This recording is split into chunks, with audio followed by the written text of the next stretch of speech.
네, 오늘도 사금의 시간 함께 해주셔서 감사합니다. 오늘은 잠언 25장입니다. 잠언 3권이 시작되죠. 3권은 히스기야 때 편집되어 추가된 솔로몬의 잠언을 이야기하는 거예요. 솔로몬 시대에는 잠언 1권과 2권으로 책이 만들어서 출간된 거예요. 뭐 간단하게 표현하자면 출간됐어요. 근데 솔로몬의 잠언들이 또 있었어요. 솔로몬이 하셨던 좋은 말들이, 그것들이 이 책에 추가되지 않은 상태에서 단편적으로 떠돌았거든요. 근데 이렇게 혹시 이러다가 사라질 수가 있으니까 그 중에 중요한 것들을 편집으로 모아서 여기에 이제 다시 붙인 거죠. 그래서 이제 확장판으로 만든 것이 3권입니다. 그러니까 3권은 방송으로 표현하면 이제는 미방영문 같은 걸 이제 붙여서 이제 한 회를 만든 거라고 생각하실 수 있어요. 그래서 내용적으로는 차이가 없고요. 이런 식의 상황으로 인해서 추가된 부분이다라는 걸 그냥 정보적으로만 알고 계시면 될 것 같습니다. 몇 구절 함께 살펴보도록 하죠. 전 13절과 25절을 중심으로 묵상을 했습니다. 여기 어떤 사람이 나와요? 마음을 시원하게 하는 사람이 나와요. 13절에는 충성된 사자는 그의 보내니에게 마치 추한 날의 얼음 냉수 같아서 능히 그 주인의 마음을 시원하게 하느니라 라고 표현하고 있고요. 25절에서는 먼 땅에서 오는 좋은 기별은 목마른 사람에게 냉수와 같으니라 라고 얘기해요. 그렇죠? 너무 시원해. 추수하는 날 얼마나 일이 많아요. 근데 얼음 냉수, 와, 시원하잖아요. 목이 너무 말라. 근데 시원한 물 한 잔 마시는 거 너무 시원하잖아요. 와, 너무 좋아. 뭐가 이렇게 좋다는 거예요? 뭐가 이렇게 시원하다는 거예요? 메시지가 제대로 전달되는 것을 얘기하는 거죠. 어려움에도 불구하고 메시지가 제대로 전달되는 것에 대해 얘기해요. 그래서 먼 곳에서 오는 좋은 기별. 그러니까 멀어요. 그래서 사실 이게 전달되기가 어려운데 그 먼 길을 지나서 좋은 소식이 전달돼서 너무 좋다라는 거죠. 그렇죠? 또 충성된 사자. 이게 충성되다는 표현 자체가 그 과정이 쉽지 않았다는 거예요. 이 충성된 메신저가 이게 열심히 충성되게 그 과정을 감당해서 결국 이 메시지를 전해줬어요. 그게 우리한테 되게 시원하다. 그러니까는 내가 들어야 될 중요한 소식이 있었는데 그 중요한 소식이 과정의 어려움을 넘고 나한테 전달되어서 그게 너무너무 기쁜 일이라는 거죠. 내가 전해야 되는 중요한 소식이 있는데 그게 중간에 끊어지지 않고 그 과정을 넘어서 잘 전달됐어요. 이게 우리가 너무 마음을 시원케 하는 거라는 거죠. 그렇죠? 보세요. 이게 조금 더 설명을 해보면 요즘은 이 전달에 대한 스트레스가 전혀 없는 시대에 살아요. 소식을 전하는 것에 대한 스트레스가 전혀 없는 시대에. 보세요. 요즘은 그냥 카톡을 하면 그냥 거의 동시에 뉴욕에도 전달되고, 그쵸? 스위스에 다른 나라 다 전달이 되잖아요. 지방에도 전달되고, 어디든 다 전달이 되잖아요. 전화하기 쉽고, 문자 너무 쉽잖아요. 우리 이제 소식을 전하는 게 너무 쉬운 시대에 살기 때문에 이거에 대한 감각이 좀 떨어져요. 근데 예전을 생각해 보세요. 수백 년 전을 생각해 보세요. 수천 년을 생각해 보세요. 이런 우편 시스템이 없던 시대를 생각해 보시란 말이에요. 이런 그 통신수단은커녕 우편 시스템도 없던 시대. 그럼 어떻게 해야 돼요? 내가 멀리 있는 누군가한테 중요한 소식을 전해야 돼. 이게 너무너무 중요한 소식이에요. 그러면은 내가 집에서 이제 한 명을 뽑아야죠. 야, 너 이거 가지고 이 편지를 가지고 가서 전해. 라고 해야 돼요. 그러면 이게 쉽지가 않아요. 그쵸? 왜냐하면 예전에는 이게 그 치안이 발달되어 있지 않기 때문에 한두 사람이, 서너 사람이 그 소식을 가지고 그 먼 길의 여정을 지나서 거기까지 갖다 주는 게 생각보다 쉽지 않았다고요. 그러니까 조금 가다가 더 이상 못 가겠다 해서 돌아와서 주인님 저 안 되겠는데요? 중간에 잃어버렸어요. 뺏겼어요.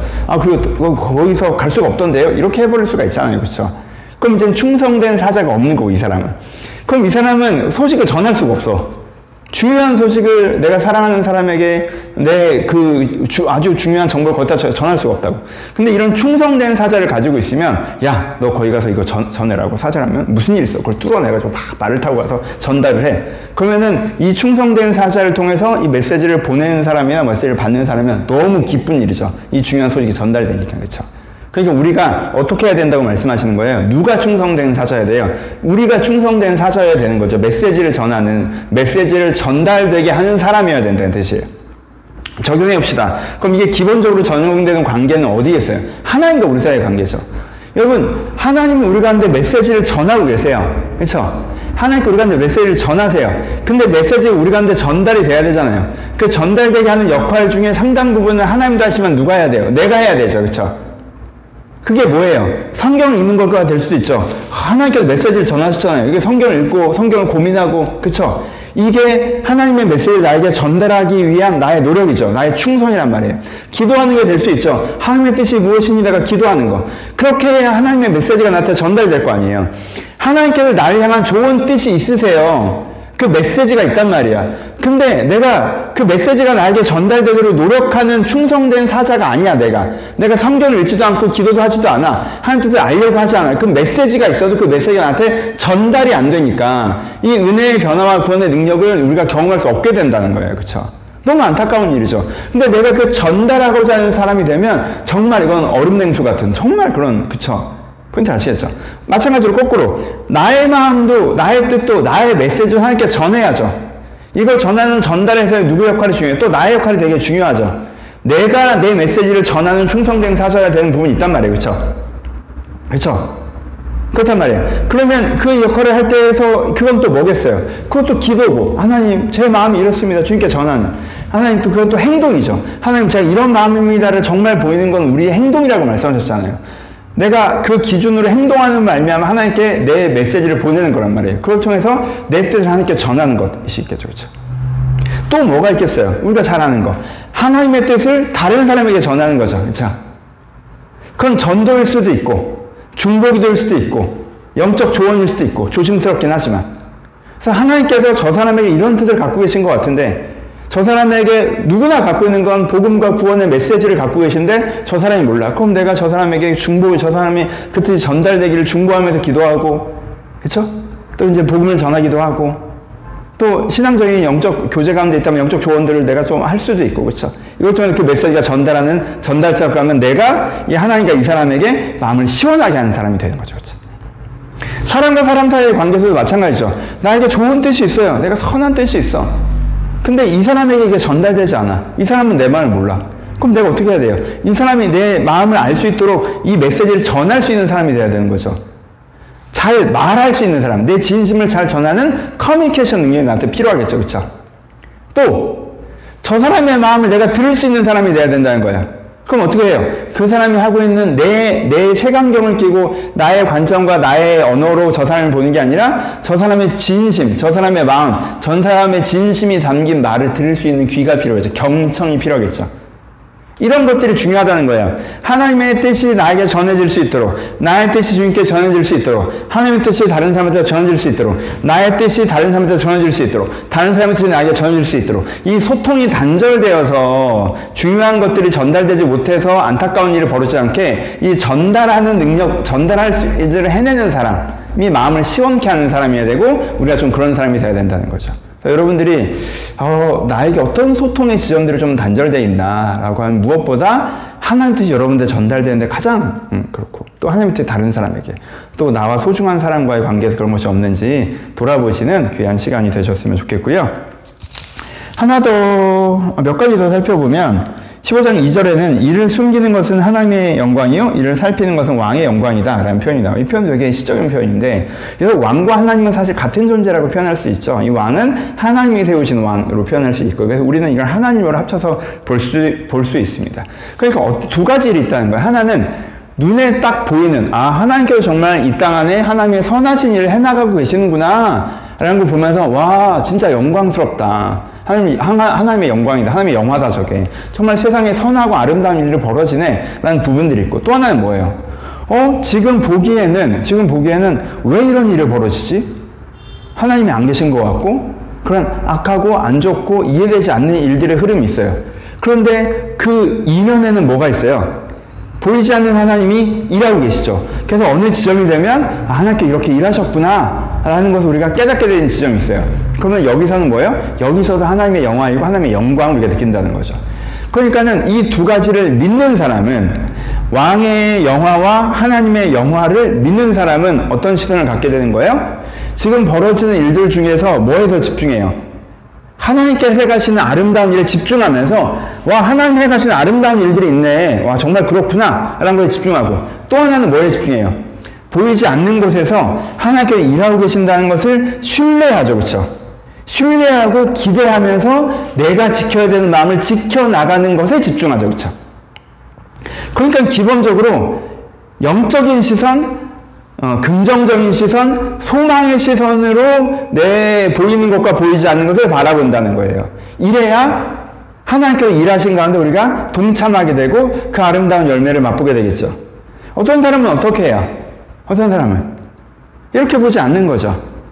눈에 보이는 일들 중에 뭐에 집중해요? 하나님께서 아름답게 일하시는 부분도 분명히 있는데 그건 안 보고 그건 무시. 대신 뭐 봐요? 이건 왜 이렇게 돼? 이건 왜 저렇게 돼? 하나님이 있으면 왜 이렇게 돼? 에이, 하나님이 없나 보네. 하나님이 날 사랑하지 않나 보네. 하나님이 내 삶에 일하지 않으시나 보네. 저쪽에 일하셨던 부분도 있지. 아니, 그건 그렇지만 요거 보니까 일하시지 않아. 이런 식으로 접근한다는 거죠. 그렇죠? 그러면은 이 사람의 시선은 어떻게 돼요? 비관적이고 부정적이고 내 중심을 지켜갈 수가 없고 이렇게 되는 거죠. 지금 일어나고 있는 하나님 일에도 동참하지 않게 되는 거죠. 그러니까 이 시선을 지키는 게 굉장히 중요하다는 거예요.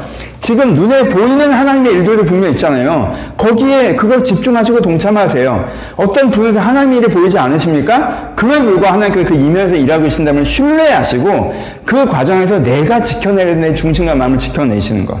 이런 관점으로 할 때 우리 안에 하나님의 일이 벌어질 수 있다. 같은 말 여러 번 해서 죄송해요. 하고, 제가 좋아하는 구절들이 많아요. 11절과 20절에는 때에 맞는 말에 대한 얘기가 나오죠. 경우에 합당한 말은 아로새긴 은쟁반에 금사가라라고 얘기하고요. 20절에 마음이 상한 자에게 노래하는 것은 추운 날에 옷을 벗은 것고 소다 위에 식초를 부은 같으니라 라고 얘기해요. 이 두 구절 다 제가 정말 반성함으로 마음에 새기는 구절들인데, 여러분, 상대방의 감정선을 생각하면서 말을 하셔야 돼요. 그렇죠? 상대방은 지금 정말 마음이 상해 있는데 거기에 되게 진짜 하나님이 일하시는 게 너무 아름답지 않니? 네 인생에도 주님께서 일하실 거야. 소망을 가져. 이런 노래하듯 말하는 게 진짜 약간 그쵸? 안 맞는 말, 때에 안 맞는 말이라는 거예요. 그쵸? 그러니까 상대방의 감정선을 우리가 느끼면서 말할 수 있는 사람이 되는 게 필요해요. 이렇게 말의 지혜 중에 하나죠. 그쵸? 또 하나 거기에 연결되는 이게 이제는 더 넓고 깊은 개념이겠죠. 때에 맞는 말. 그러니까 이 말이 맞느냐 틀리느냐, 내가 이 말을 하고 싶냐 하지 않느냐, 그건 다 안 중요하고, 말이란 건 표현이잖아요. 맞느냐 틀리느냐도 안 중요하고, 하고 싶냐 하고 싶지 않냐도 중요하지 않고, 그럼 이 말을 해서 내가 이루고자 하는 게 무엇이냐라는 거에 따라서 말을 해야 되는 거예요. 그때 우리가 무슨 고민을 할 수밖에, 이 말이 때에 맞느냐라는 고민을 할 수밖에 없고, 그 고민이 꼭 필요하다라는 부분들을 생각하셔야 합니다. 그리고 이 구절들도 좋았는데 좋은 것이라고 해도 과하면 안 된다. 16절 17에 나오죠. 꿀을 보거든 조카리만큼 먹으라. 여러분, 조카리만큼 먹으라고 해요. 여러분 인생에 아름답고 즐거운 일 있잖아요. 조카리만큼 하세요. 하지만 과하지 마세요. 그럼 그거 다 토합니다. 라고 얘기하시죠. 그 다음엔 내 이웃집을 자주 다니지 말라. 그가 너를 싫어할까 미워할까 두려움이라. 이웃집에 다니는 걸 좋죠. 하지만 너무 자주 다니면 그쵸? 제가 신발을 너무 자주 뜨문뜨문 봐요. 여러분들이 저를 좋아하고 여러분들 좋은 영향을 줄 텐데 내가 그렇지 않나? 너무 자주 다니라는 생각도 했어요. 하여튼 이런 부분들도 있고 그렇죠? 다투는 여자랑 사지 않는 거 얘기도 나오고 마음을 지키는 얘기도 나오고 우리 이미가 묵상했던 좋은 구절들 많이 나와 있습니다. 그래서 여러분들 좀 낯서실 수 있는 구절 위주로 설명을 드렸고요. 여러분 읽으시면서 마음에 더 와닿는 구절 깊이 묵상해 보셨으면 좋겠습니다. 감사합니다.